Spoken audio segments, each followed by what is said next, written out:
our meeting begins, we have four newly elected board members who will take the oath of office. Thank you, Janelle. If I could have those that are taking an oath stand, and that will be Teresa, Keith, Katie, and Kevin. You can raise your right hand and you'll repeat after me. I, say your name. I, Teresa Perkins, do solemnly swear or affirm do solemnly swear or affirm that I will support the Constitution of the United States of America, that I will support the Constitution of the United States of America, the Constitution of the State of Indiana, the Constitution of the State of Indiana, and the laws of the United States and the laws of the United States and the State of Indiana. and the State of Indiana. I will faithfully execute I will faithfully execute the duties of my office the duties of my office as a member as a member of the Board of School Trustees of the Board of School Trustees of Greater Clark County Schools, of Greater Clark County Schools, so help me God. so help me God. Congratulations. Thank you.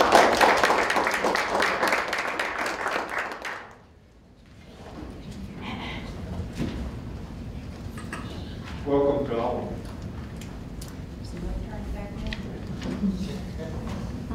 I'd like to call the meeting, January 12th, to order. Renee, please note that all board members are present. I invite you to stand for the pledge. Allegiance to the flag of the United States of America and to the republic for which it stands, one nation, under God, indivisible, with liberty and justice for all.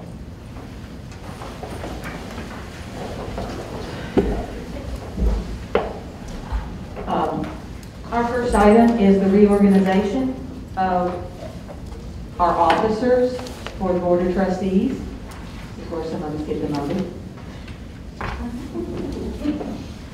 I would like to nominate John Buckwalter for president. I'll second that. Do we have any other nominations for president? Yes, Mr. Hoffman. I would like to nominate Teresa Perkins as president. Okay. Can we have a second on that? No? Teresa does I not. appreciate that, Bill, but I'm very happy with Ms. Buckwalter. Been there, done that. Okay. Any other nominations? All right. All those in favor of John Buckwalter as president, please signify by saying aye. Aye. All those opposed? Okay. All right. John Buckwalter is our new president. We won't move yet, but.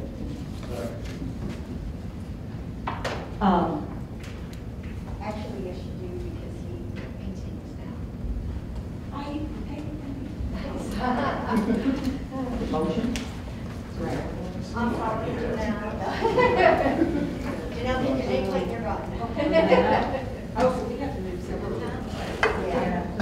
Yeah. Just because now John will be. Well, if we had done it late.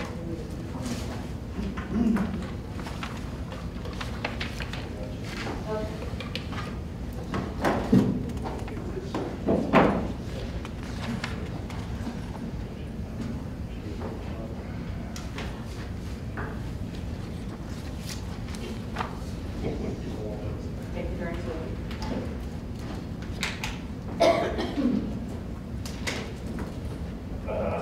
Okay, so at this point, I believe we need to nominate a vice president.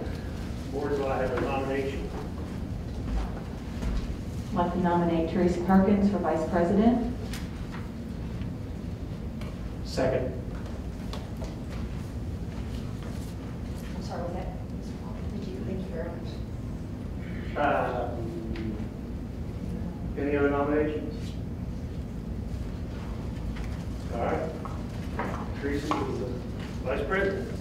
Oh, yeah. Oh, we got both. All those in favor? say aye. Aye. Opposed? There you go. Ayes have it, 3-0. You gotta move on. Busy. I'm sorry. That'd be over 10 o'clock news. Yeah.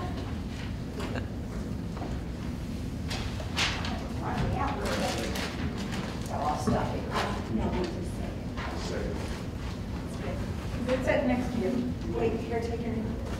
Oh, thank you. We need a nomination for a secretary.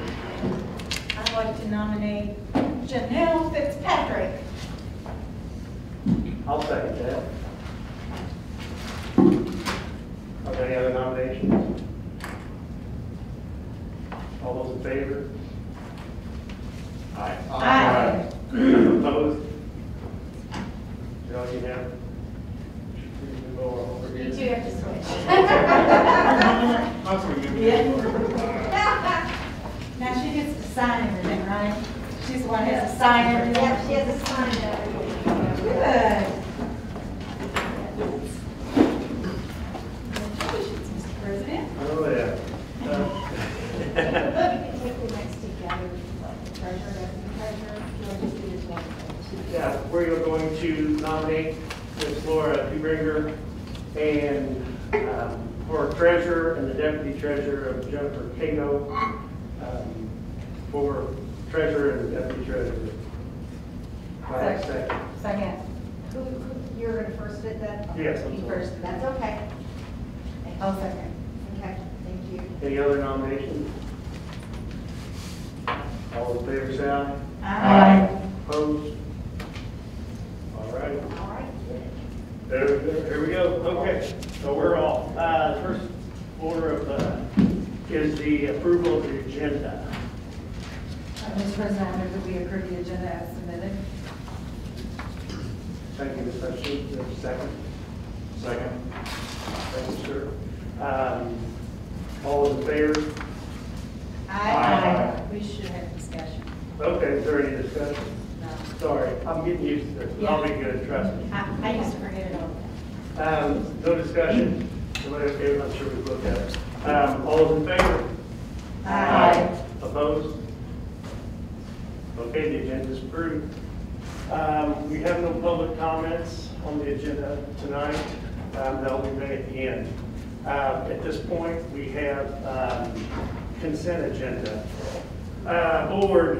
We need to approve the minutes. Approval of minutes. Yeah. That's all right. We approved the minutes. Board, do I have a motion to approve the minutes from the previous meeting? I'd like to move that we approve the minutes from the previous meeting. We have a second. Second. Any discussion about that? Concern? All those in favor? Aye. Opposed? Meeting minutes are approved. Move forward to consent agenda. I know we've all looked at that, studied up on it. Do I have a motion regarding the consent agenda?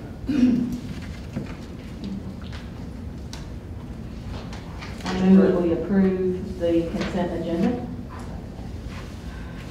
I would second that. Do we have any discussion? I'm sorry, Bill, what did you need? I was gonna make a motion for that. Okay. I second it. Any discussion about that? I have one comment that I would make. I would encourage anybody in the public that may be watching or may be here now to make sure to read through these agendas whenever they're posted. Typically, they're posted, I believe, Thursday evening or Friday morning, the week before we have the meeting, to verify what's in it. I know I've had a couple of questions about what was going to be in the agenda, consent agenda, and I've been able to tell people that what they were concerned with was not in the consent agenda, but they had not looked at that. So I'd just like to encourage the public to be able to go through that and look at those things so that they understand a little bit better also.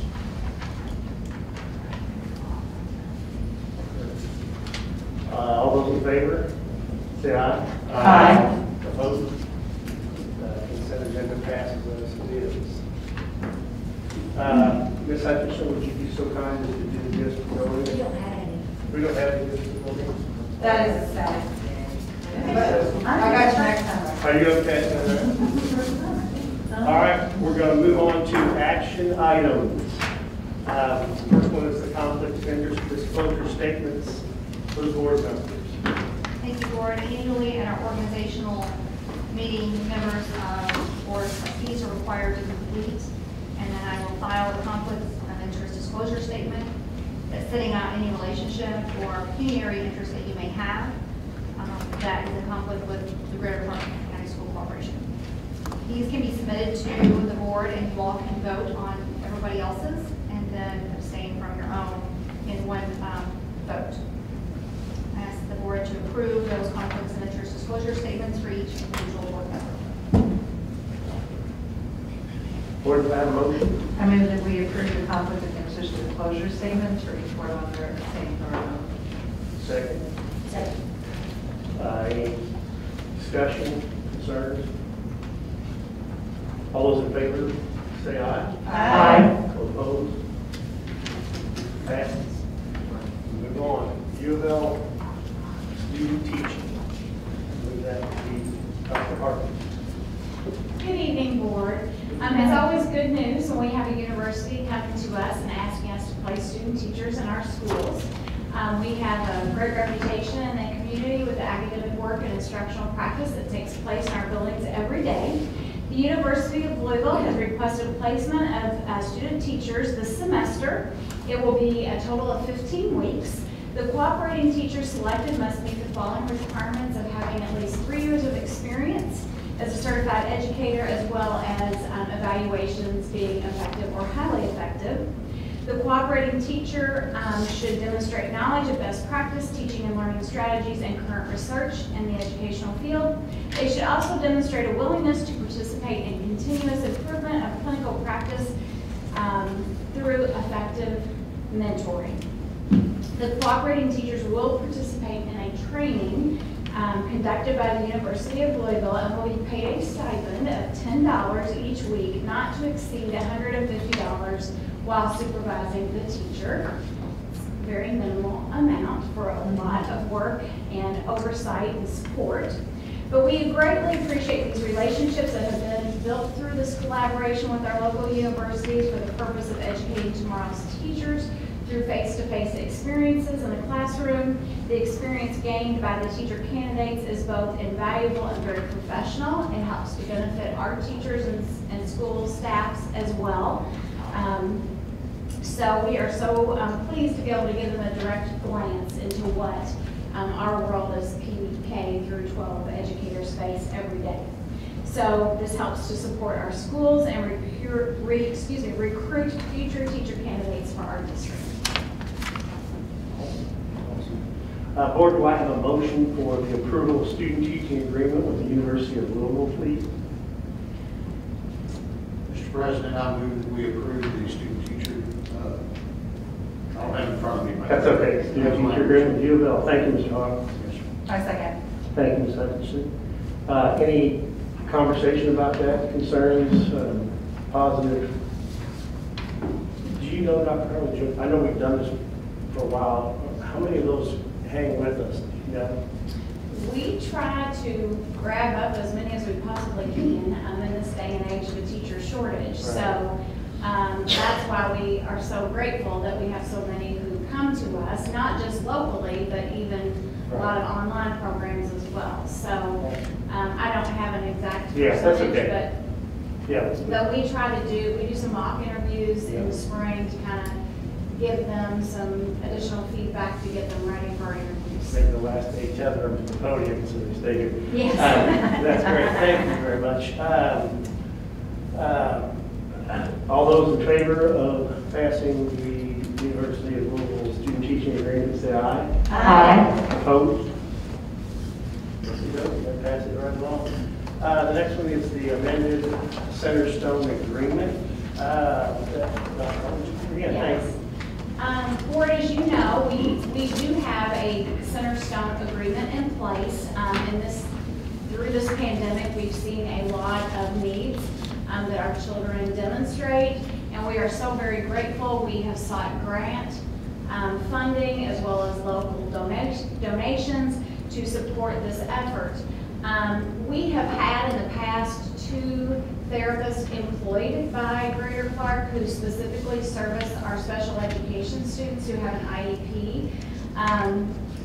But we have had a challenging time trying to secure people to take the place when these folks retire and move on. So, in this day and age, we have challenges in our human resources department. So, this agreement is actually in addition to what we already have with Centerstone to specifically service our needs and help absorb a caseload from a retirement that we've experienced. So that's what this is about. So we have an opportunity to expand our contract that will reach 30 to 40 additional students who previously have received counseling services through their IEPs due to a retirement. With a mental health counselor, additional services are necessary to meet the student needs as required by law.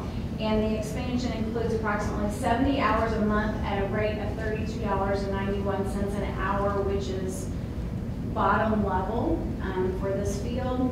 And the total cost of the expansion will be $11,519. This will be paid through Medicaid grant funds. It is at no expense to our district, and Ms. Geltmaker has reviewed the agreement. Board, do I have a motion to approve the amended Centerstone agreement? Mr. President, you go ahead. Girl, you got it. You're so Mr. President, I move that we accept the superintendent's recommendation for approval of the amended Centerstone agreement. Thank you, Ms. Perkins. Bob? I will second that. Thank you. Very well done. Yeah, is there any conversation about that? Questions, concerns? I think it's great that we can get these professionals to work for them online. I just, It is a gift. It is a gift. We didn't have any specific gifts, but it is a gift that we have this partnership in place because there are so many needs that we see and they're growing daily. And so we feel very fortunate. We are constantly seeking grant opportunities as well as Centerstones so that we can continue this for our community. And we're currently assessing the work and getting feedback and trying to continue to improve what we have in place. Awesome. All those in favor of the approval of the amended Centerstone agreement, please say aye. Aye. Opposed? All right, passes right along. The next would be the resolution for the superintendent to apply for grants. I believe that's you again. Yes, Board, as you know, we pursue and try to secure as many grant funding opportunities, both local, community-oriented, state, as well as federal. Oftentimes, these time frames do not align with our work and our board meetings for approval. So due to that time-sensitive nature, we are asking for you to appoint the superintendent or his designee to execute and sign all necessary documents to apply for matching and non-matching federal, state, and community grants. This resolution will allow the superintendent or his designee to accept non-matching federal, state, and community grants. Matching grants will be brought to the Board of School Trustees for approval. Or do I have a motion? Mr. President, I move that we approve the resolution for the superintendent to apply for a grant. I second that. Thank you very much. All those in favor, Joe, we do some conversation. Yeah, I just want to say I'm really glad we did this. I know we spent a lot of time just, approving you guys to apply for the grant process. And, as long as we're not taking money from the devil and we don't have to match it, we should have that, just go for our students. So I really appreciate you guys taking this on and the board. And I will tell you, Dr. Carpenter is the lead for all of our grants, and does a fantastic job with that. And has done a great job of finding more money and utilizing it very wisely as far as the budget. Couldn't do this without you. All right. Appreciate it a lot. Thank you. All those in favor, signify by saying aye. Aye. Those opposed? All right, moving right along. Ms. Huberner? No, it's me. It's you, okay, well, It's still me. okay, well, now, so we on Number the, 5. we're on number 5? Yes, please. All right, okay, request, we are requesting public, that you publish, request for proposals with wireless network equipment purchase with, Dr. Harris. Yes, Lord, this is a continuation of a project through E-rate. E-rate is a great opportunity for schools and libraries to receive connectivity at a reduced rate. It's been around for a long time. I know back in the 90s when I first got into administration, this was another gift to us because it allowed us to do things that we wouldn't have been able to do without this avenue of funding. So this is a continuation to upgrade wireless connectivity at our elementary schools. The use of a request for proposals via an E-rate 470 will allow us to solicit bids from qualified vendors and identify which vendor might be best qualified to complete the project. The project will include access points and network switches necessary to meet the needs of our digital classrooms today. Awesome. Awesome. Board, do I have a motion? I move, Mr. President, I move that we approve the request to publish a RFP for wireless network equipment purchase. Awesome. Do we have a second, please? Second. Thank you. And I have a couple of questions. I was headed there. So, I know, I'm just saving time, I'm just saving time. So it's a continuation, are we looking at just purchasing the same network switches and APs, or are those the ones we're working with Ms. Hutchins, now? you mind if I jump in? I hate for him to come to the meeting and not be able to talk. Scott Stewart, one of our technology employees, or director, I'm sorry. You know, he's here and he can certainly go into detail in terms of what this will do for the corporation, what the need is, and you know, why we're doing this. So are we happy with our switches and our access points? This switch here in the elementary schools is older. This will allow us to add these new APs that are faster and can handle more concurrent users.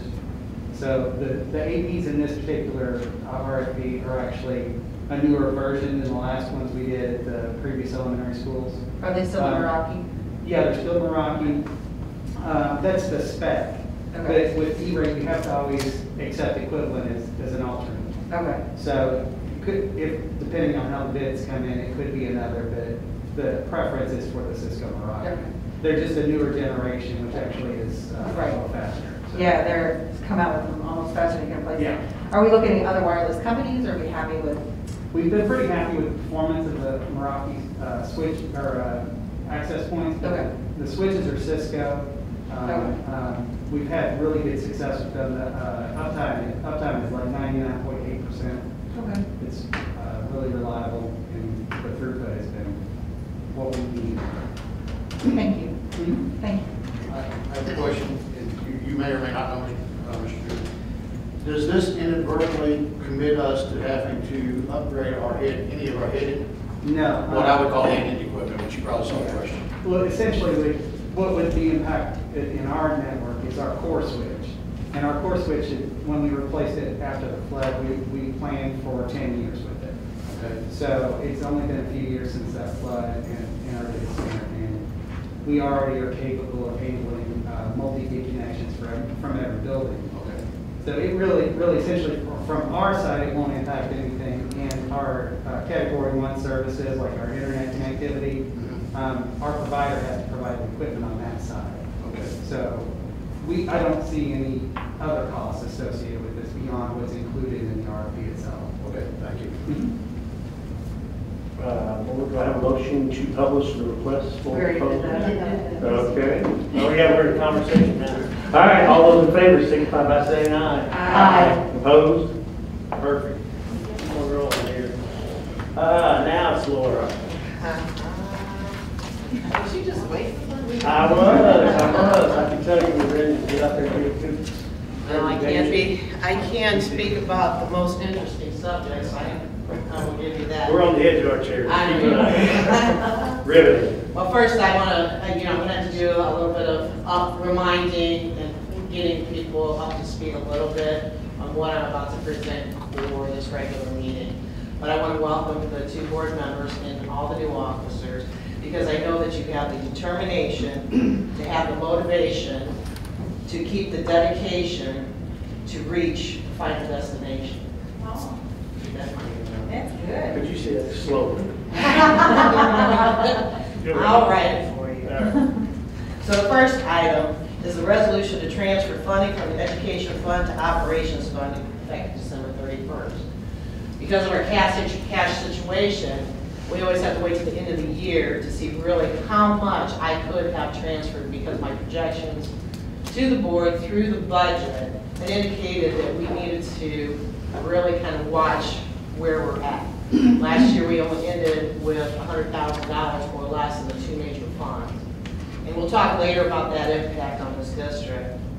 But when House Bill 1009 came into effect, you had a fund called General Fund, which is where all of the operation and teachers, the whole way to operate a school district, was working. So what the legislation did with that House bill is took the operational side and created a new fund called Operations.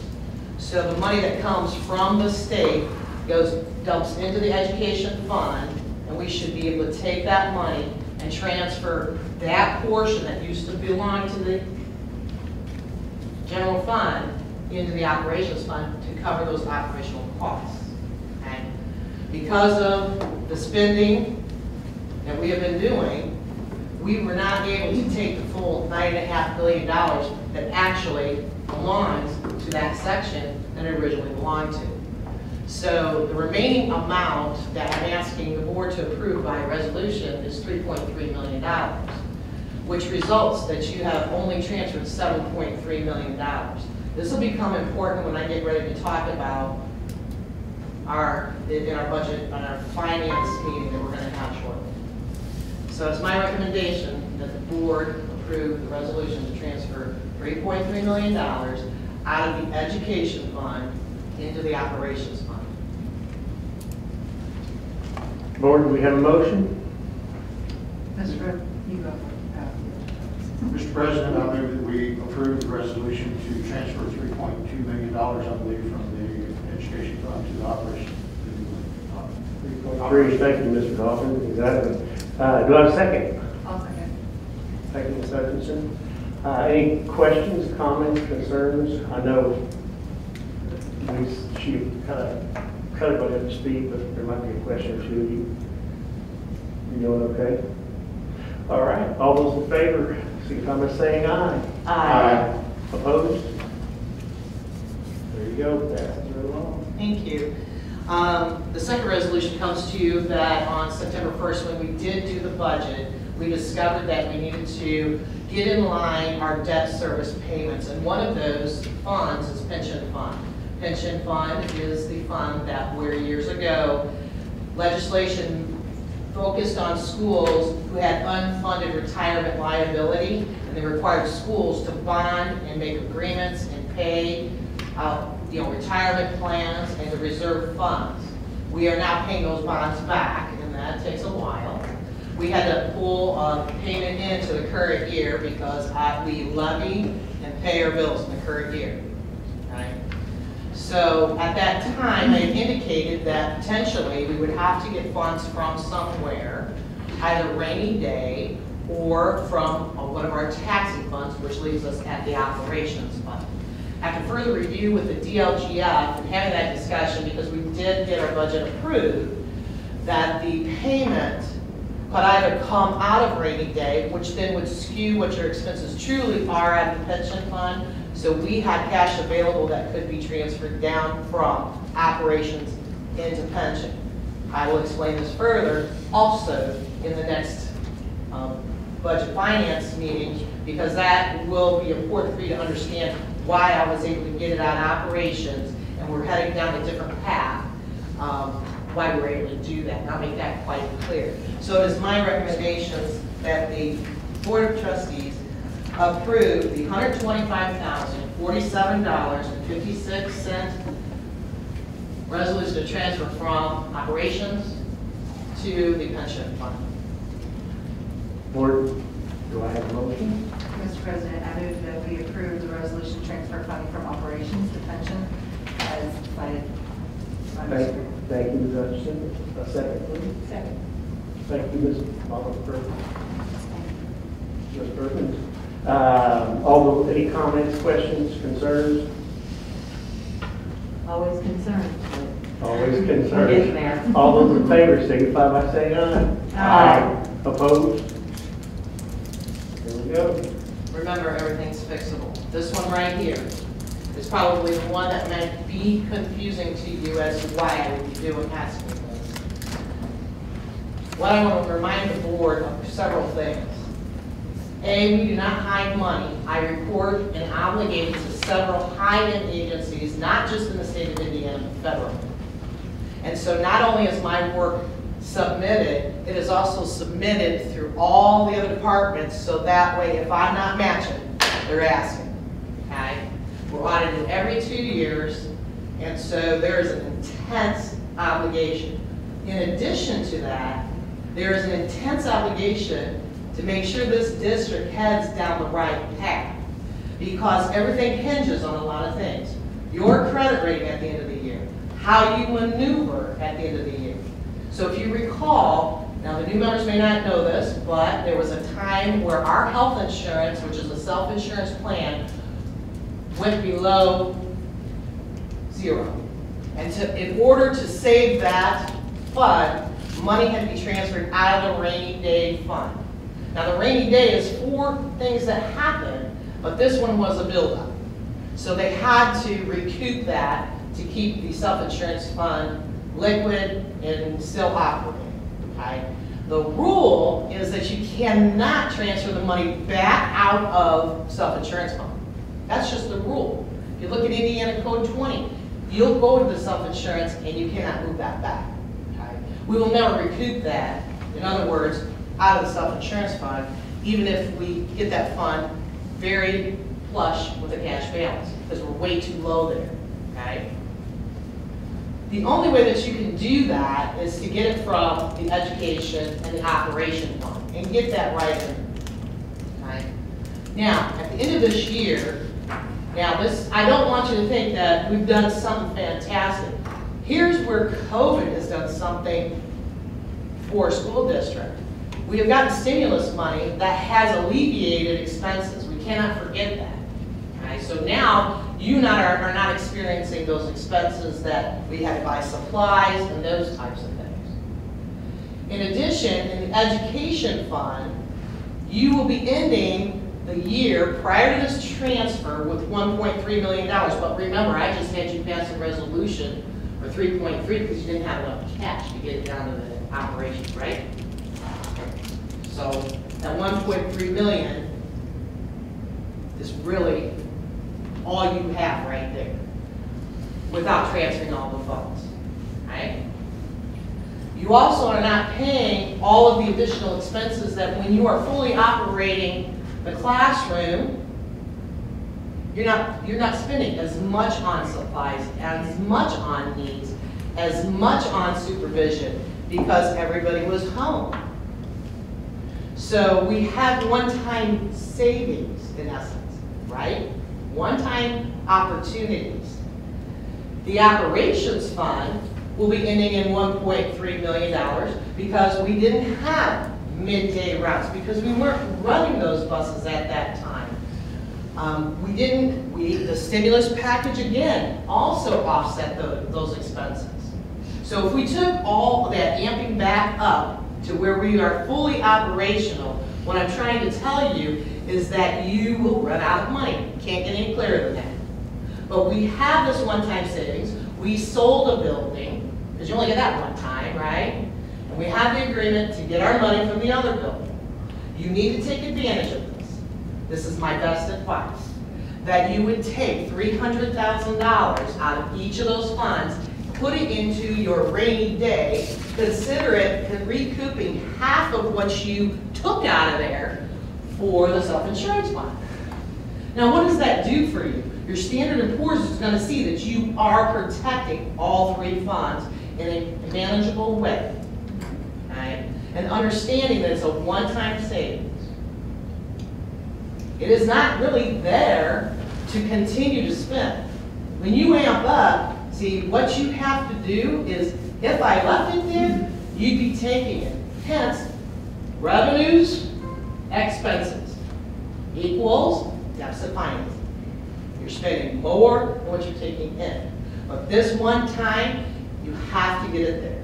Because $300,000 is not 8% where you need, or 10%. Remember, we're talking 6.5 million in one fund, 5 million in another. So it is my recommendation to kind of make sure that you know that we are managing these funds. Standard & Poor's is going to see it, your Form 9 is going to see it, all the agencies that monitor are going to see all of that management. Okay? So it is my recommendation that the School Board of Trustees transfer a total amount of $600,000, of which $300,000 will be transferred from the Education Fund and $300,000 from the Operations Fund into your rainy day fund. Board, do I have a motion? Mr. President, I move that we approve the recommendation of the superintendent for the 2020 resolution to transfer funds to the rainy day effective December 31st, 2020. Thank you, Ms. Perkins. Do we have a second? Second. Thank you, Ms. Fitzpatrick. Conversation? It's nice to have it go to the rainy day. Pardon me? It's nice to have it going to the Yeah, rainy day. absolutely. Well, considering your target for this size school should be between 10 and 12 million easy. I mean, that just, I mean, it wouldn't be. What's the balance again? Well, this will now put it at 2.999, so almost 3 million. So there's about 10 million. Correct. I have a comment.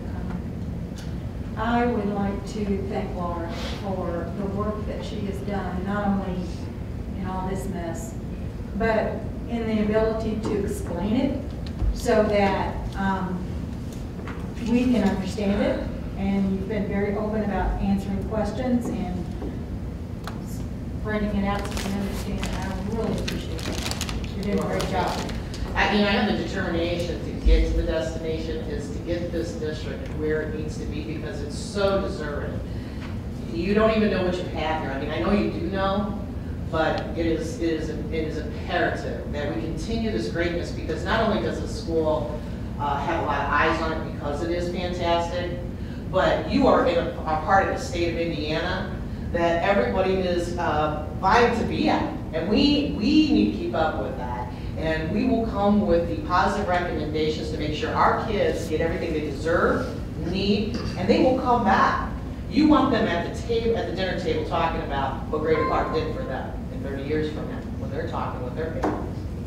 So I will come with that each and every time. Thanks, Teresa. I just want to say thank you, and not so much in that, and that you knew what you were stepped into, and you still owned that. And that's a very rare thing. So very, very grateful and appreciate your integrity in this motion. So, all those in favor? Aye. Aye. Well, I figured we knew that. Those opposed? All right, we win that one. We were just waiting for you to give us a signal. Yeah, well, I'll get better. The 2021 workman's compensation renewal. Yeah, this is a little bit more traditional and easier. We are coming to the board on December 29th. I finally got all of our quotes in for our workers' comp. Our agent has recommended that we do a renewal. You will see a slight increase, however, out of their kindness of their heart and my openness with where we're at in this district, they did reduce their fees. So you will see a slight increase from last year being $79,060 going up to $83,000. Mind you, with the plans that we have down the future, we will be reevaluating this probably about June or July and seeing where, if any, savings can come along. So it is my recommendation that the Board of Trustees approve the 2021 workers' compensation renewal. Board, could I have a motion, please? Mr. President, I move that we accept the recommendation to renew with our workers' compensation. Thank you, Mr. Hawkins. Second. Second. Thank you very much, Kevin. All those in favor, signify by saying aye. Oh, here we go, tripping me up. Is this a 1 year? Yes, but they also know what our financial situation is. Okay. So that with Assured Partners, we will be meeting with them. They do keep me very well posted on what our claims are. They know our long-term plans. Okay. So they have to, they have to be on board, with our building adjustments, the things that we do. So I stay in tune with them pretty closely, and we'll be doing some touring of the buildings as well. So yeah, they're aware of what our needs are and our long-term plans, depending on the board's approvals. Yes, sir. Was the increase due to just inflation, or was it an increase due to any claims they saw as excessive or over? So a portion could be because of inflation. However, it wasn't so much the number of claims as it was the type of claims that were costly. So that's kind of why that came in that rate. One more question. So is this always a yearly renewal? It's not like a 2-year or? Correct.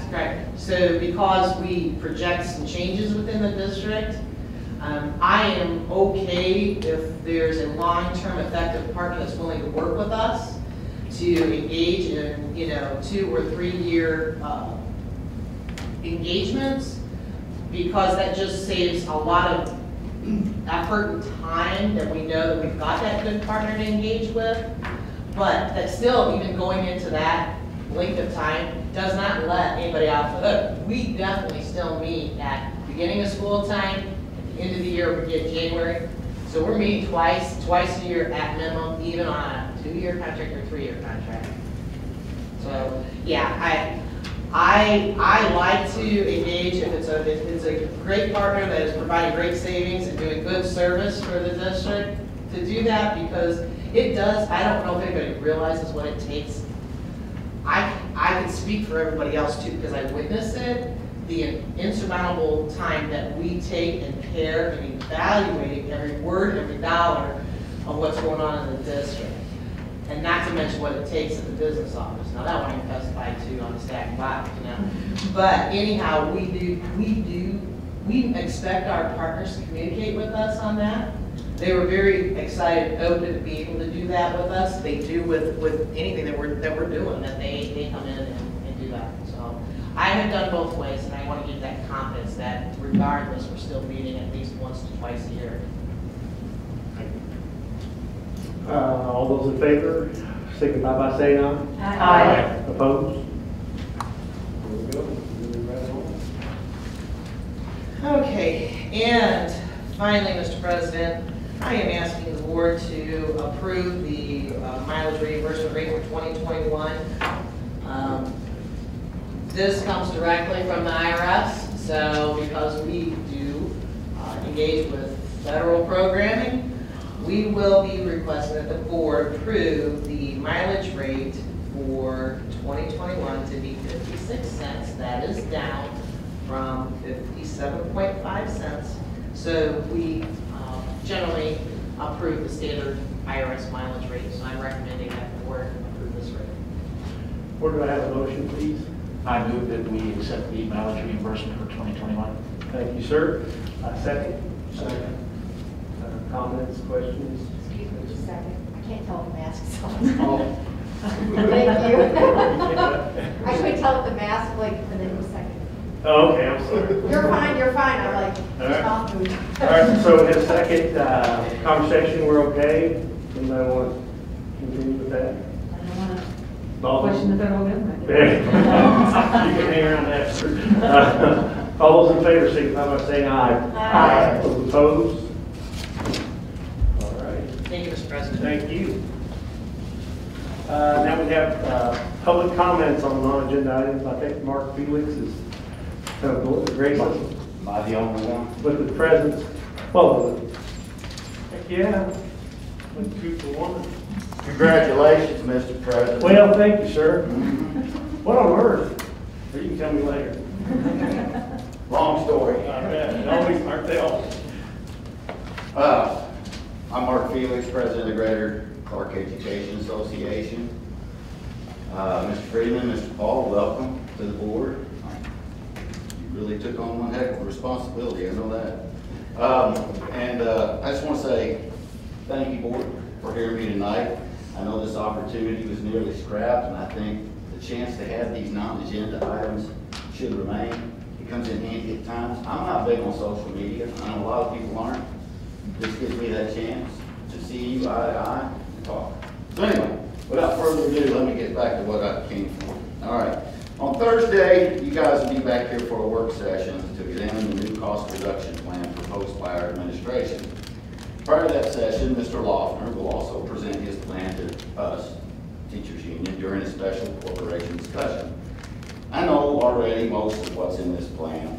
I also know that there are many items beyond the control of this administration or this board that have put us where we are today, that being inadequately funded.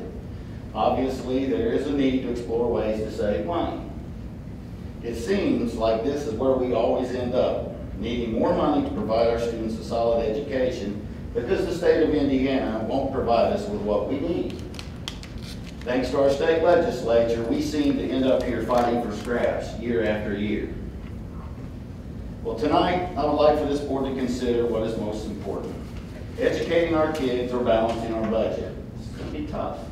I'm not saying we're not going to work with you guys, but it's going to be tough. And I can't elaborate on this much tonight because the final product will be presented to GCA on Thursday. But I do know that our related arts teachers are once again in the crosshairs for being phased out and replaced by non-certified classified specialists. We had this debate in 2019, and this board felt that teachers were more important to children than saving money. In the long run, we will possibly lose students and the money that goes with them. Maybe not.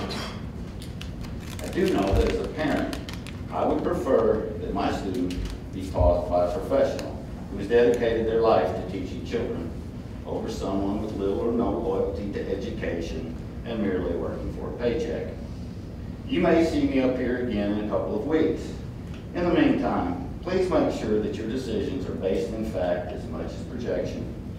Verify all that you can so that your decisions are valid and you can explain it to your community and your employees why they are being affected and how they are being affected. They'll come, they'll ask you. They won't always take the superintendent's word for things, and they're going to come straight to you. It won't be easy. Informally, Mr. Loeffner has stated on several occasions that no teachers will be laid off in this projected plan. That is merely restructuring and teacher loss and attrition. GCA is not likely to support any plan that involves any loss of teaching or para-educator jobs. But if you decide to follow through with Mr. Loeffner's plan, please hold him to what he has stated when he said that no teachers will be ripped. I want to thank you very much, all of you, for what you do. I know your job is neither easy nor popular at times. But I and a lot of people in this community do respect and appreciate you. It just may not always seem that way. So again, thank you for your time and hard work, and I'm sure we'll be crossing paths again soon. Thank you. Thank you. Thank you, Mr. Felix. Board, I need a motion to adjourn. No? Board comments. Board comments. Do you have any comments or questions? Yeah, I think we did. Okay, good now, okay. Ms. Hutchinson? I have nothing. Well, sure.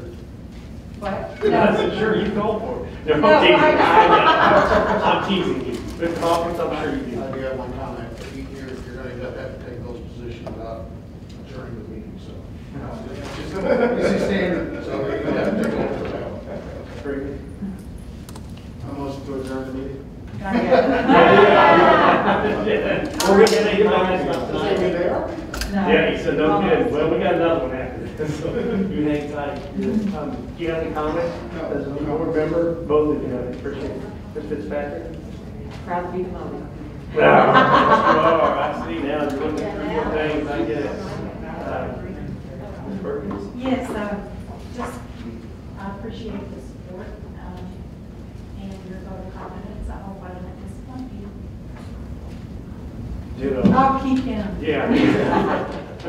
Well, if nothing else, I appreciate that. I know it's one of those things, I hope to bring a little levity to this, but we have a pretty serious road ahead of us, and it's gonna take a lot. You're gonna take a lot, and just, you know, just let the information you can, follow your heart. So, Mr. Lofgren? Yeah, I have a couple things. First, I want to give you a quick update on our COVID numbers.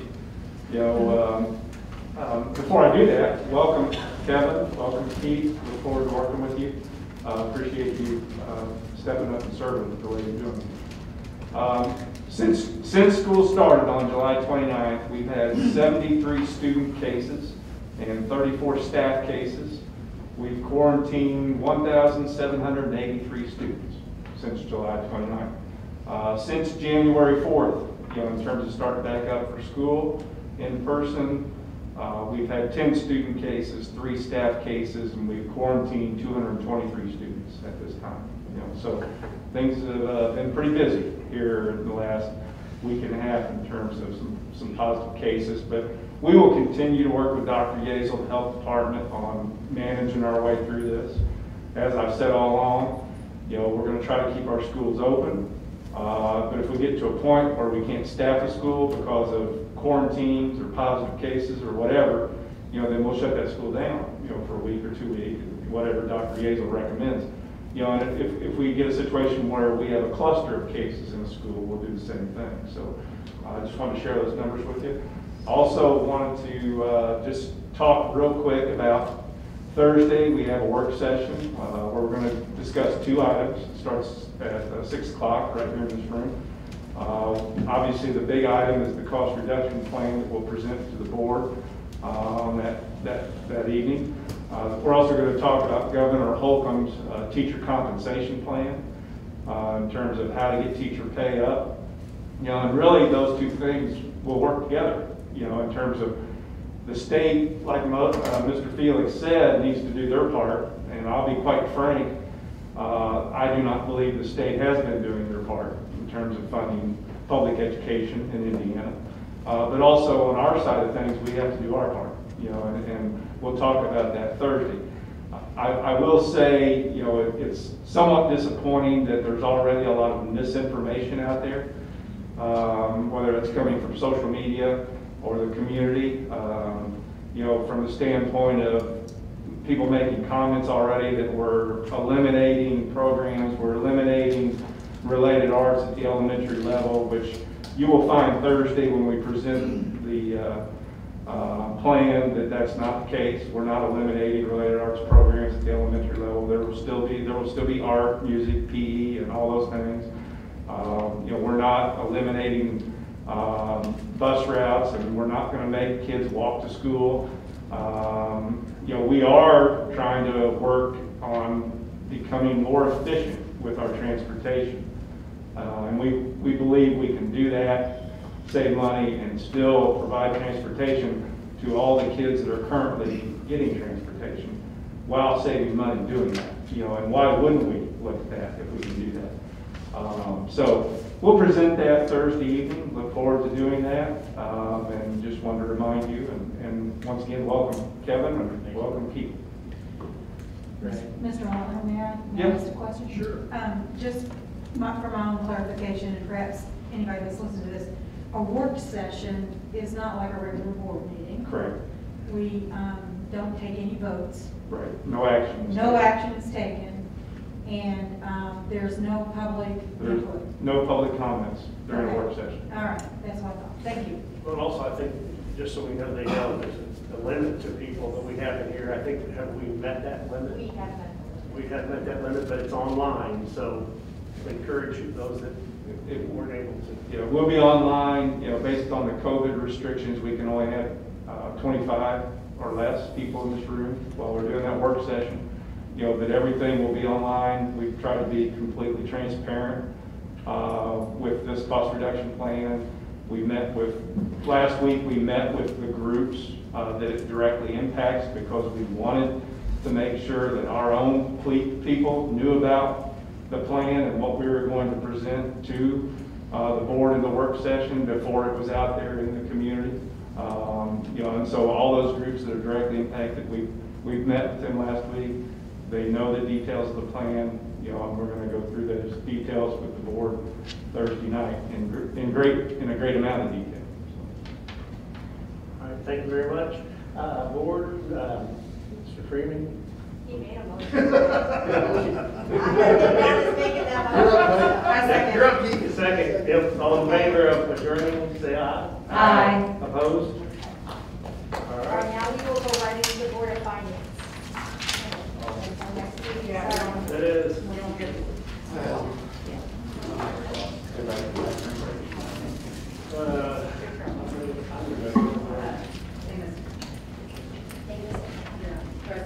Yeah, I didn't.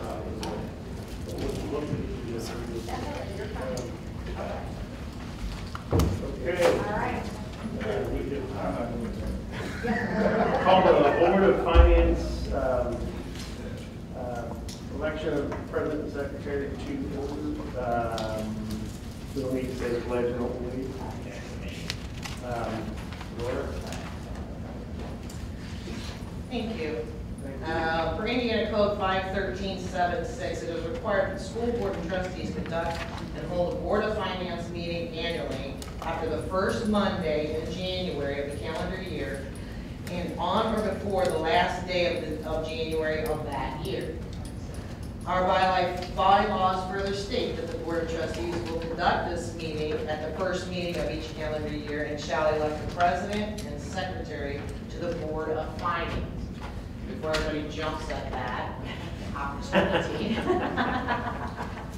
want to let you know that this meeting is only conducted in January. I generally do not meet about finances without the entire board, but this is an Indiana Code requirement, and so we're looking to have a president and a secretary of this illustrious board. So, Mr. President of the Board of Trustees, I respectfully request that a motion be made of a nomination of a board president for the Board of Finance. Board, do we have a motion? I move that John Buckwalter be the president of the Board of Finance. Second. Discussion? No. All those in favor? Aye. All those opposed? All right, we'll move right along. I can't do two of them, So, so. I also am looking for a motion for a recommendation for the secretary of the Board of Finance. Mr. President, I move to nominate Secretary of the Board. I second that. Is there any other nomination? Any conversation? All in favor, signify by saying aye. Aye. All those opposed? There you go. Fantastic. At any time, when you're ready to lab, I would be Right. I've got one there. All right. Just before you go any further, just leave it right there. One thing I do want to let the board know that we will be introducing very simply some cash reports in due time. So when the superintendent and I review that, we will start with simple reports at first of our finances. So we spend the month of January, doing all of our state reporting, balancing. Everybody understands that whole finance process. So I'll be submitting to you a cash balance report, even though I'm telling you that after that transfer that you do for education and operation of the rainy day, you'll have about $1,080,000 in each fund. Okay? So we will be presenting those reports in January. But what I wanted to go on is that it is the first thing that we have to do through this Board of Finance annually is go through three major things. One is our policy for investments, and if you look at our policy 6144, if you have excess money, you are allowed to buy CDs, make investments at no risk, state-approved agencies to garner interest, and we've had plenty of discussions on why we don't have excess money. Now, not that our extracurricular treasurers sometimes can have those funds and they'll invest in a CD with their bank. But we are finding that, interest, by keeping them in our bank accounts, we're just gaining our interest there. CDs are not, making those gains as it used to. It's not that lucrative anymore. And we have to have access to cash quicker these days. So because we don't have that influx of a cash balance to carry us, we can't go investing in treasury bills and those kinds of things. We do get interest though off of our checking. So that's kind of what the policy allows us treasurers, corporation, and billing treasurers to do those types of investments with the approved banks, which is generally the banks that we pay for. The second, any questions on that? So I'm also required to give to you a list of depositories, and I won't go through each one, but you will see that I have provided to you, this is different from the report you saw last year, because the depositories are bank accounts, as simple as that. And so, here at our level, we have a main operating account, a self-insurance account, and a food service account. The food service is out there so people can, prepay their lunches. So we keep that separate from us. So that way, all of that that's out on the internet, that can go in there, and then we transfer those funds in our main operating account. But you can see each school building and their account number. Of course, I redacted the full account number because this is public information, but I don't put the full account there. And the balances as of December 31st. So that's there for your review. I will entertain questions if you have any. On this, these are the extracurricular accounts in those schools? Yes, ma'am. Balances. Yes. I know our, we are audited, and that sometimes is part of the audit. I think it's every year, but. So on your extracurriculars, their audits are random and different. Okay. So what they have to do every August 31st is upload their data into the risk management system on Gateway. And if there's anything that their program goes through, if there's any trigger, it will trigger the State Board of Accounts either to reach out to me to do an on-site audit, or they will request data. If you have this change, how can I say this delicately? If you have a problem with a treasurer that is reportable, that generates a risk management letter right out to all of our treasurers. So nearly all of our treasurers got a letter this year, and so that they have cordially responded with their responses. So it's important that we pay attention to our treasurers. They are bonded. We will be going down the path. There's only so many mountains I climb in one day. I'm still young, but I still have a few that I have to kind of set aside. But we will go through those processes and procedures. It's not that they're not trained. They are very well aware of what their responsibilities are. They have been given the extracurricular accounting booklet, and so they understand that process. So I have some confidence there as well. But they're worth our time to devote to them and give them that support. So the amount that's in the funds, there's no limits, or, when you look at this, you've got our biggest high school has $225,000. Would that ever send any red flags up if it? No, ma'am. Okay, thank you. No, ma'am. As a matter of fact, they would hope that those would go higher, because you're running a full sports operation. That is the money maker there. And so, no, as a matter of fact, I'm looking to ask, superintendents to change a couple of procedures, such as, when somebody gives a donation specifically to the school, for some reason, we bring in all the donations to the board, okay? For some reason, it's put in our books. That's not what we do. It's not for us. And then all of the process so they could simply spend the money on the pizza party and somebody donated $100 for it, becomes a major reporting item. So we're looking to go ahead and let that get to the school. And so we will put processes in place that once the board approves accepting the donation, all the things that they have to do, and then they can monitor it and go ahead and spend based on what the donation is intended. So we're looking to change it. So their numbers, we're hoping will go up. Okay.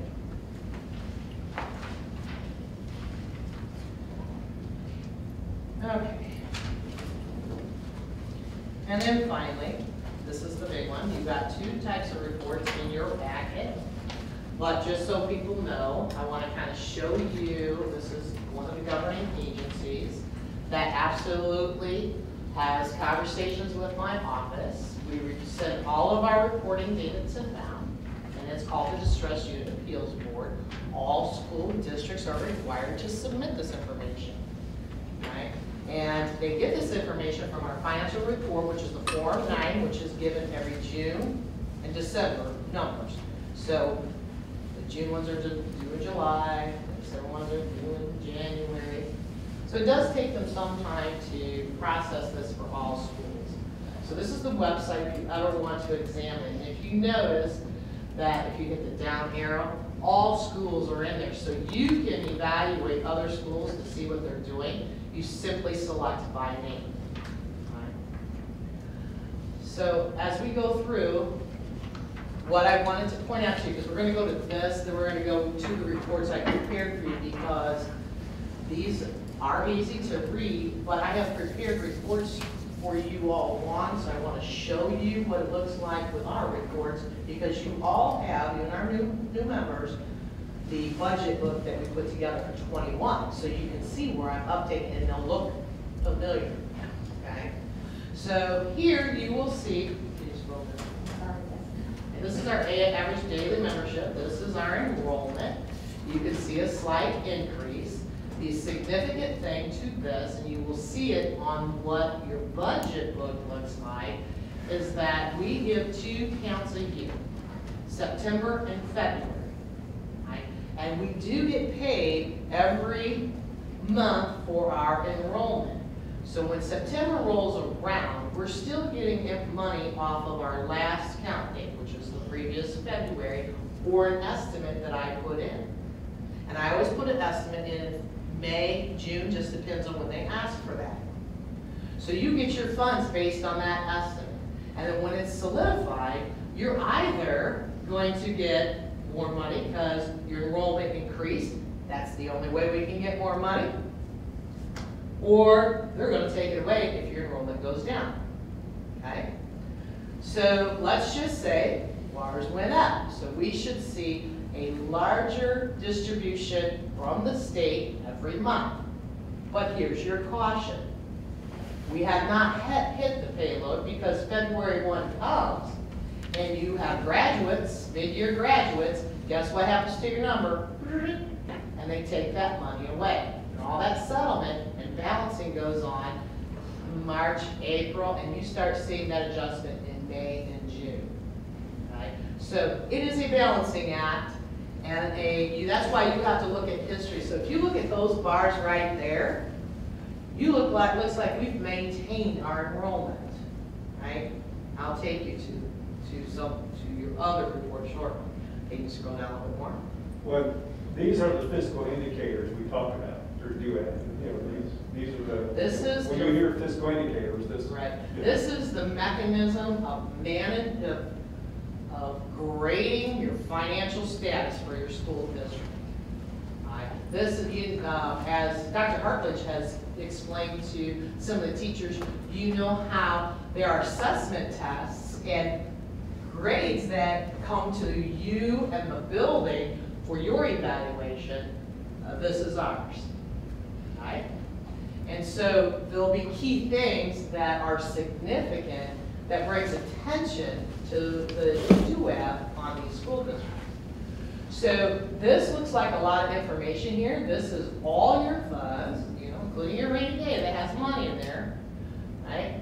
So you can see through this, these are so hard to see everywhere, but you can see through the education fund, the operations fund, all of those scale down by the map, by the graph. Yeah. It'll come. Yeah. I've got another report that pulls that out, Mark. Okay. Yeah. I was gonna Yeah, it's okay. Each one represents a fund. Right. So the bottom line, you see the straight line there. If there's anything below that, you are, that fund's in the hole. Okay. So what this does is it starts the process of analyzing if you're deficit financing. And if you go through time, and I think this was whatever you clicked, switch the time. Did I switch it? I don't know. But anyhow, I got another one that'll show better, that will explain where these funds end.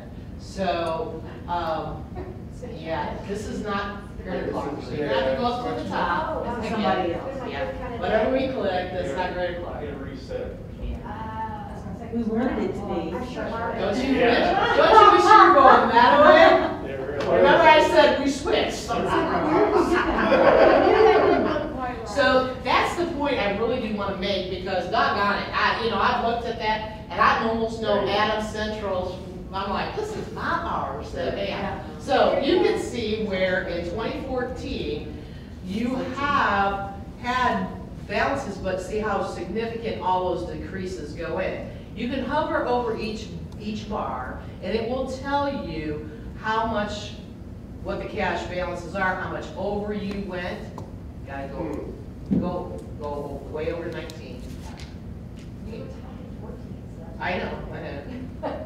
So you don't want the red. We want to go down to the ones that don't have problems with the red. Light blue, yeah. So there's where we talked about, the $100,000 in education fund. So it will tell you what your cash balances are. So I will pull some data off of this onto the other reports so you can see it clearly what's happening. Scroll down, please. Right, I got it on another because it's hard to do. Right. So what they do is they take the study of all your funds and they analyze how much money you got in and how much you spent out. And so clearly you can see that the revenues that are green are way below the blue bars, which are expenditures, which is the definition of deficit financing. If you see the yellow bar above the bottom line there, you're not in deficit financing, you got close. But if you see it below, you will see how much deficit financing you are in. We've been rocking about spending about $3.5 million every year over time. So if, so 15, that was your biggest debt right there. That's when it started, So let's scroll down. Okay. This is the one that you have that you have to pay the closest attention. If you take a look at where we said 2015, that's when it started to happen, right? But you see some fluctuation from 15, you see a little increase there. Okay? That would have to be certain fund balances that could be attributed to either grants that we've leaned in on to get, because Dr. Hartledge goes and gets those. Those things are there. But then you go all the way down. The concern that you should have is that with that, prior to me reporting the 2.99 rainy day fund that you're going to have, you have a $2.3 million rainy day is in there. Those grants are in there, and you can't, if you are not at the right fund balance of 2.9%, the recommendation is at 8% or above. And so you will get on a radar if we do not do something now. All right? So, having that been said, now let's look a little bit more where you can really see the numbers. So let's go to my PowerPoint.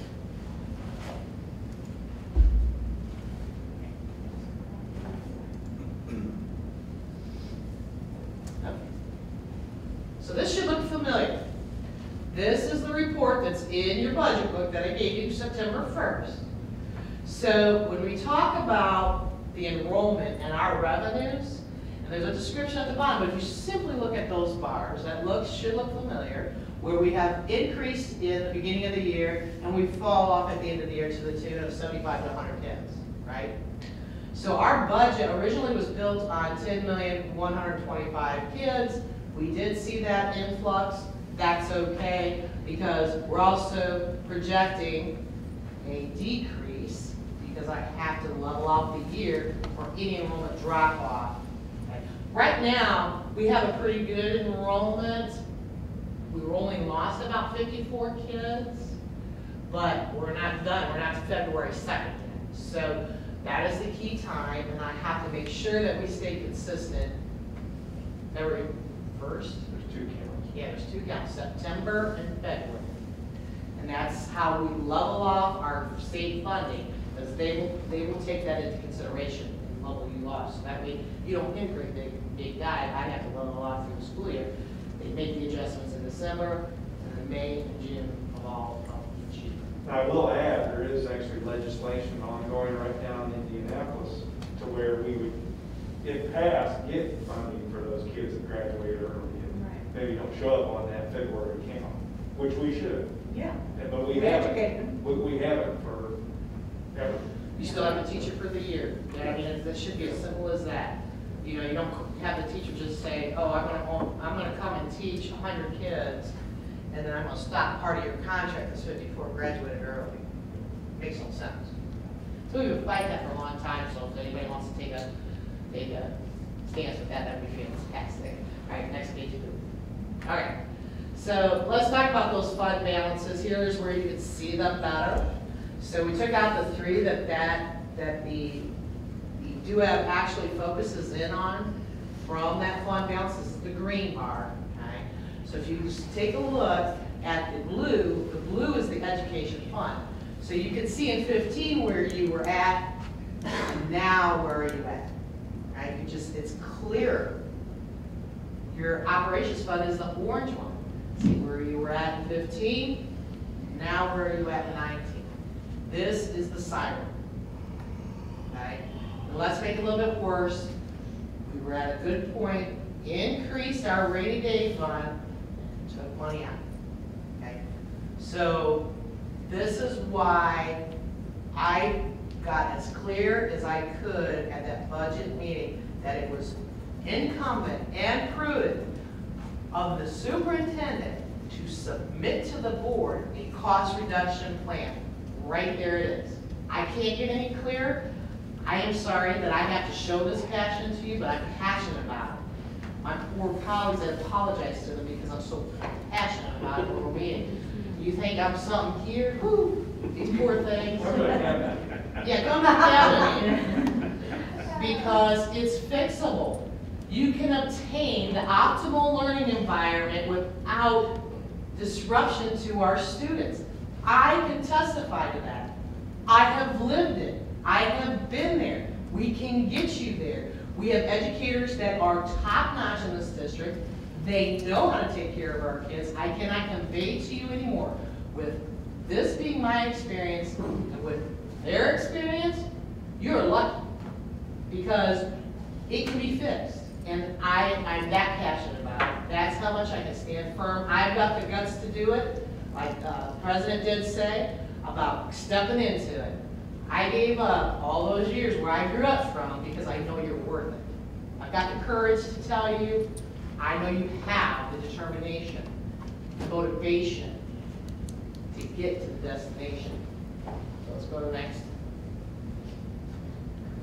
So right here, it will tell you how much we're in the hole. Okay? That's how much you spent more than what you received. This is why you end your balances with $100,000. It's just like at home. If you had savings and you kept taking and taking and taking and taking, there's a point you can't take anymore. You don't have a savings. Does the bank let you go overdraw that savings? No. Same concept. And why did you have to cut into your savings? Maybe because you don't make as much money as you used to. Just like at home. Maybe you don't do that. Maybe things you don't have revenue coming into your household. You have to adjust your expenses to meet the expectations of revenue. It is common, it is necessary, and it's been happening to schools since 2008.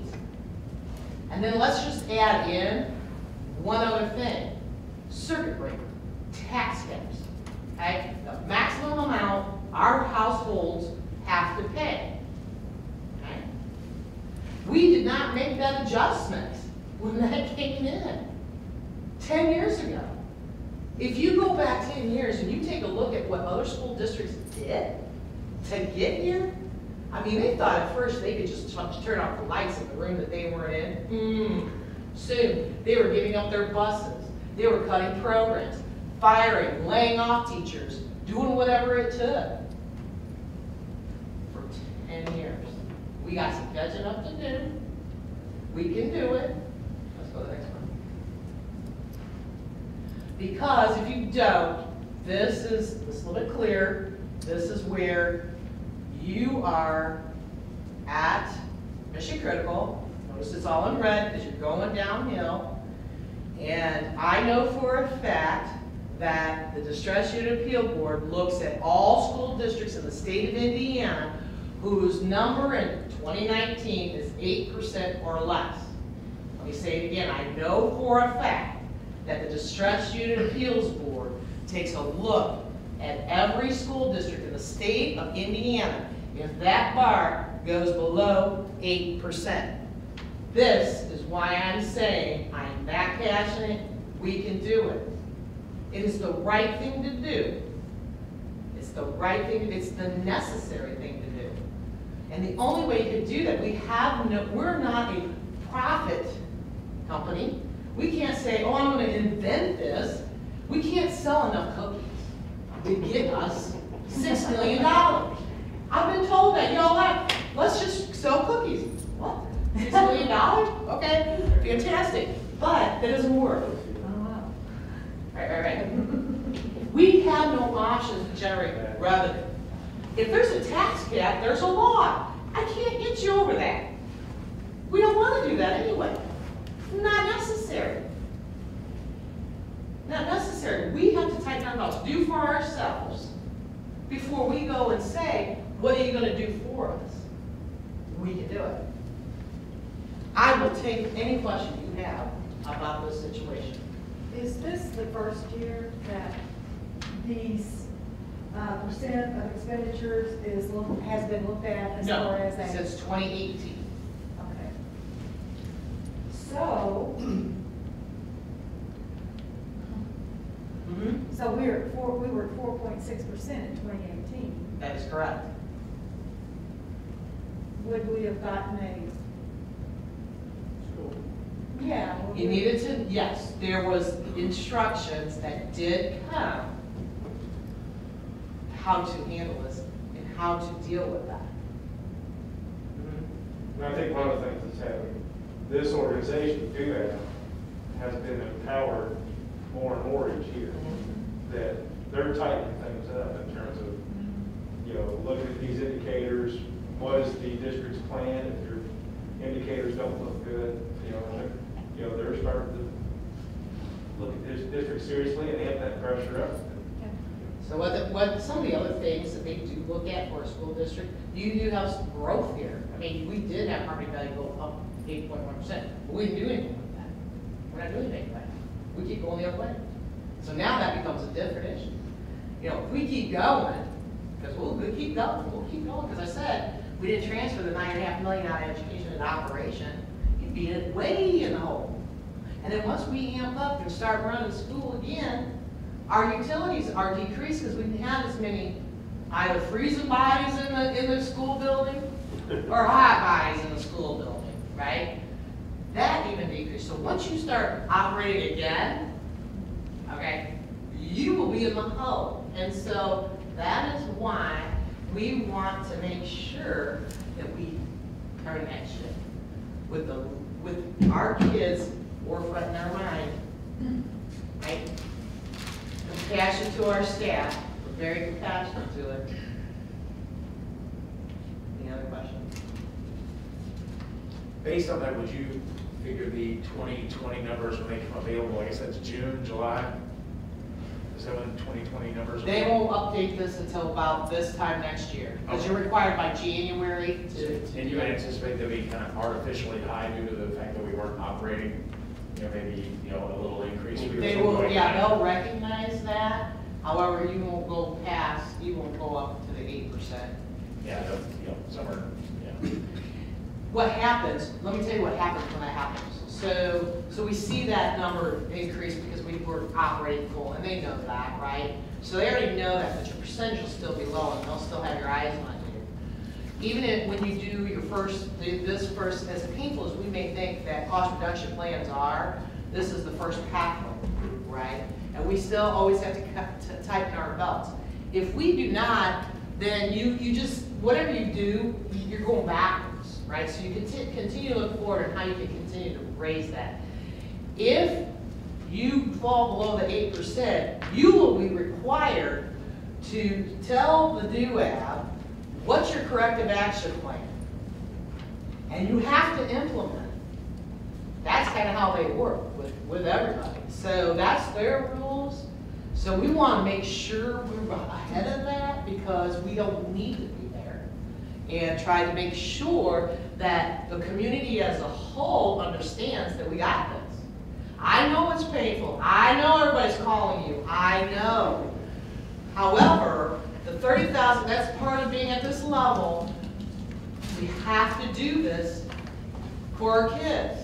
They deserve our great school. Not only that, we have large communities that everybody is looking at and coming to. So am I preaching? I'm preaching. Everything hinges on a school, like it or not. Where do you want to go to school at? Do you want to live and go to a school that doesn't provide good learning environments for your kids? No. We look at our buildings. We're important. We're vital to the economic growth to the area. This is very similar to the academic side, that if you have a D or an F school, you're required by the state to, what is your corrective action plan to get that school out of D and F status? You know, and what are you going to do about it? You know, you're going to submit that to the state, you're going to work with the state. We want to fix this before we get to that point.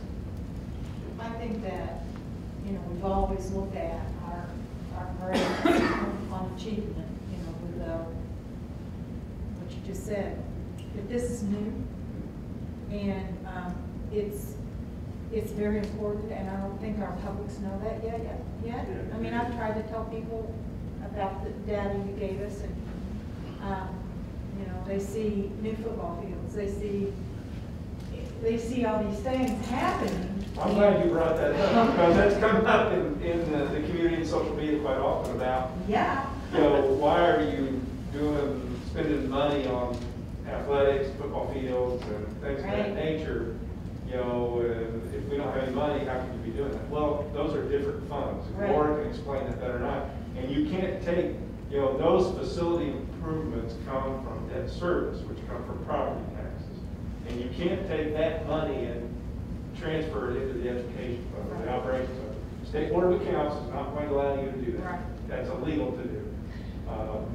And a philosophical thing too, in a second, is we have to think about who we represent, okay? So not only do we represent either the athlete that wants to try, the star athlete or whatever, but we represent theater kids. We represent those that don't want to do athletics. We represent those that think that athletics is not part of the academic item. Well, let's just do a little reminder. We have this funny little thing called graduation pathways, which now athletics becomes part of one of the buckets in graduation pathways. So it is a educational component that we have to offer, right? And in order to be an attractable item, because that's what we are, when we offer a service, and I want to play football, but you all have football fields that are grass that have big holes in them, and I'm going to bust my leg when I can play Division I, so I'm just going to go over here to somebody who has a beautiful soft football field. And if we believe that, if people in our community believe that people don't do that and make decisions on what school they go to, then they're just not paying attention to what's going on in the world. You know, because, you know, people drive around, look at our facilities, and if they don't like what they see, they're going to look elsewhere. You know, and you know, we owe it to our students, you know, whether they're athletes in the theater and the band or the choir, to try to update our facilities and make them look nice for our kids. You know, and we just talked about how do we generate more revenue? It's through enrollment. That's pretty much the only way. You know, and if you're going to let your facilities just crumble around our kids, you're going to lose enrollment because of that. You I think you see that in other districts. So we have to stay on top of that piece in terms of improving our facilities, maintaining our facilities. We've deferred maintenance on our facilities for way too long in this district. And we got to stay on top of that. And I understand that people get confused about the different funds and why don't you take money from that fund that you're spending on turf for football fields and put it in the education fund, to help our students and teachers. You can't. That is illegal to do. You can't do it. You're preaching to the choir, and you guys know that. And one of the things I think that I know that John and Janelle and I all talked about whenever we were running for office was we need to get this out to the public and help the public understand. I don't think that I didn't understand it nearly as well then as I do now. And I know we've brought on a new media group, and they're doing what they can. How can we get? Laura, you do a great job. Thank you. Nothing against Mr. Dykle, but Mr. Dykle didn't have the presentation skills you have. It's the truth. I'm a nice guy. I like to go out there and do it anywhere. But you have the presentation skills, and my personal opinion is that you probably are one of the best people out there that we have to be able to present this to the public. And I'm not going to ask how we're doing it or what we're doing. I think I just started off down that path, but I won't. But I can tell you, because I won't tell you. I have been on the TV more in my life in 2020 than I've ever been. Ever since I walked in this district, I have been on TV in some fashion. So we are utilizing the tools that we have. Right. We have the company, and then we also have our, Jeff High, radio, TV. We have our school talk. Superintendent and I are down there, he'll go down and then I'll go down, So I think what you're asking is, could we put together a video that explains? well, I don't even know if it's a video. Maybe it's just more.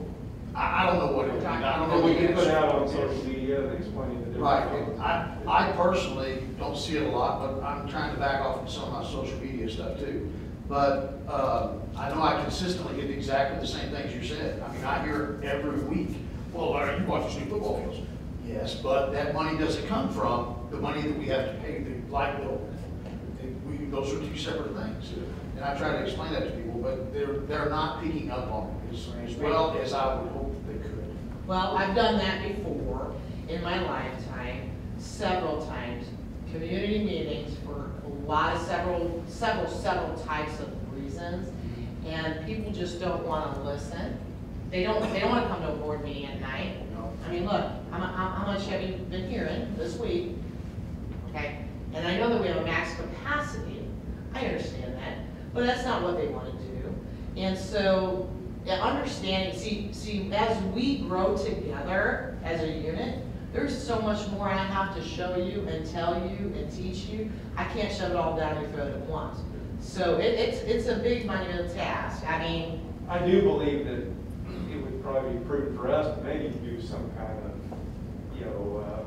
video or something explaining the different buckets, explaining the different funds, and also how money goes into those different funds and what you can spend it on. So maybe we can send that out not only to our, social media, but also parents, I was going to say, can it go to the parents through the School books that we've got? It can go through the school messenger system, yes. There are even tutorials out there that explain it that my colleagues have done. And, I'll find them and I can send them to you to see if y'all like them, if that's helpful. Otherwise, I can do one. I don't mind it. Clearly, school finance is my passion.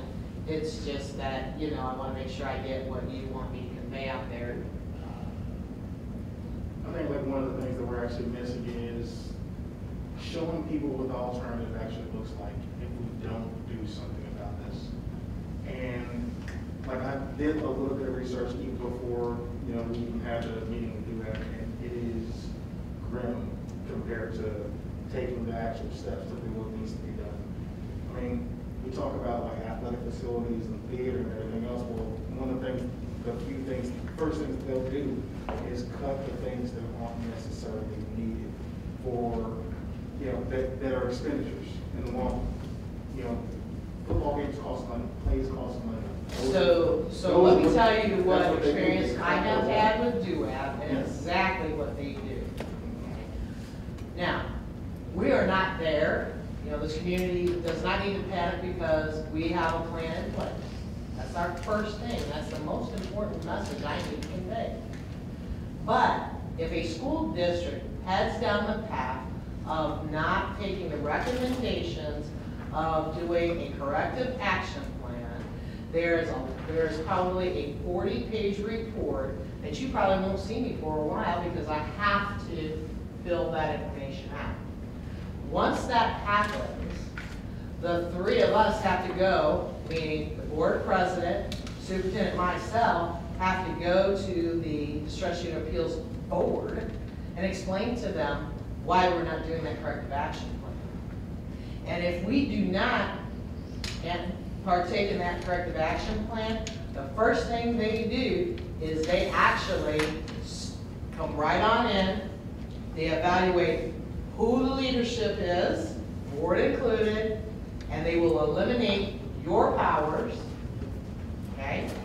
They will no longer hear what we're saying. You will not have a teachers union. That's how serious this is. Any contract that you're in, Null and void. for employment, null and void. They will honor the fair relationships that you have with vendors, okay? And they will evaluate each one of those contracts as well and allow you to continue in your business. So if you're in the middle of building a school building, you know, you'll be able to do that. Renovating something, you'll be able to do that. So, yeah.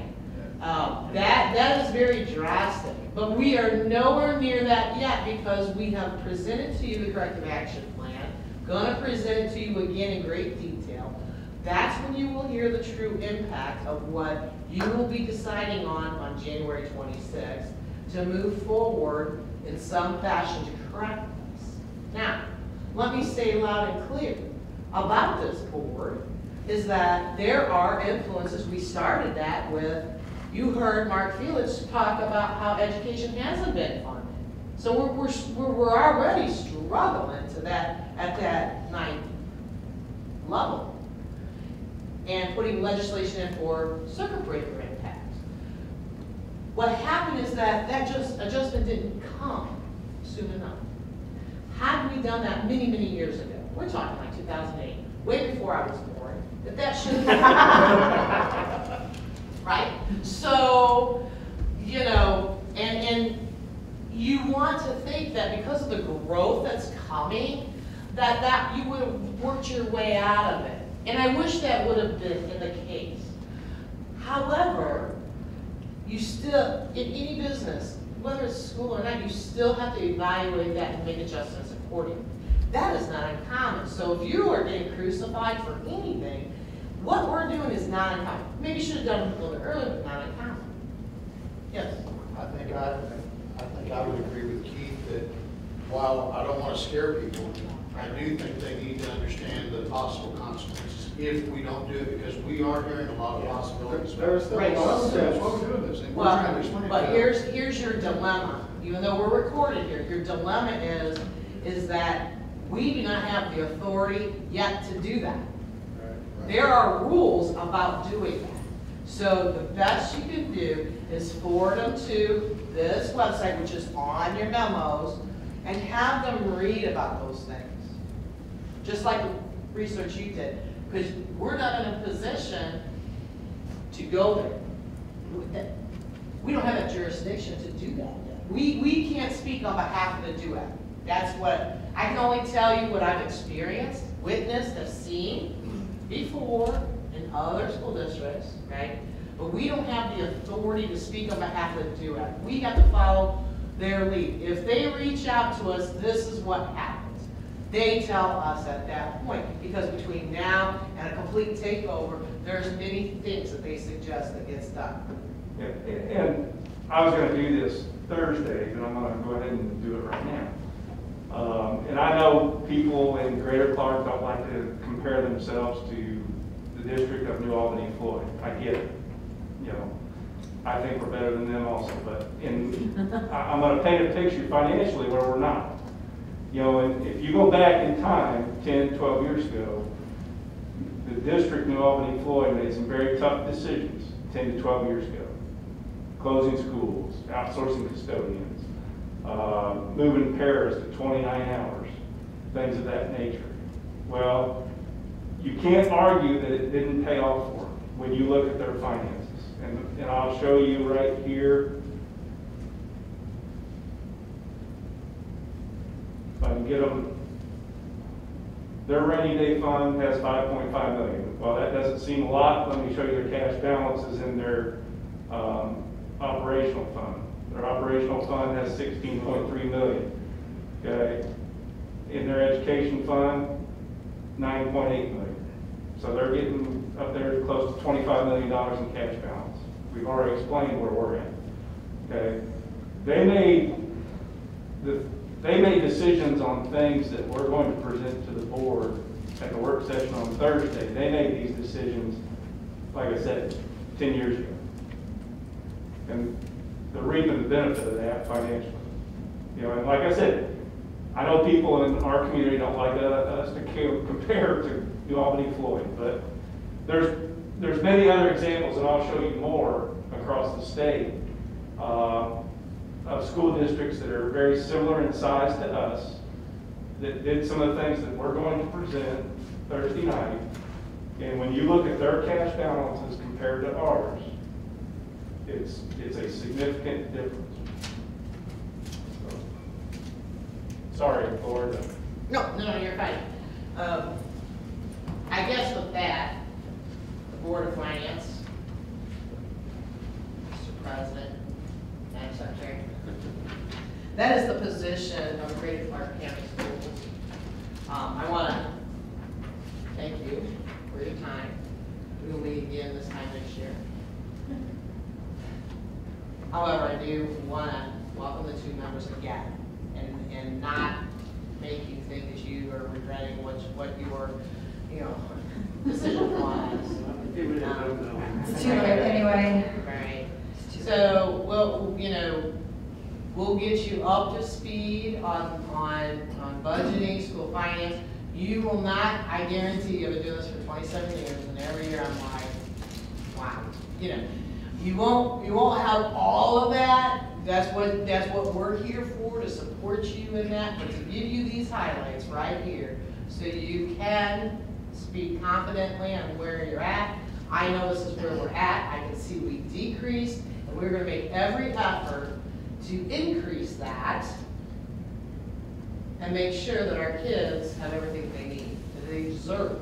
I mean, if we think all kids deserve it all because we represent it all to them. So that's what I have to say tonight, and I thank you for your time. I thank you for your kind comments, and I thank you for listening to my passion. So with that, Mr. President, it's up to you what you want to do. Any other comments? Do I have a? I move we adjourn. Second. All those in favor? Aye. Opposed? Thank you very much. Thank you.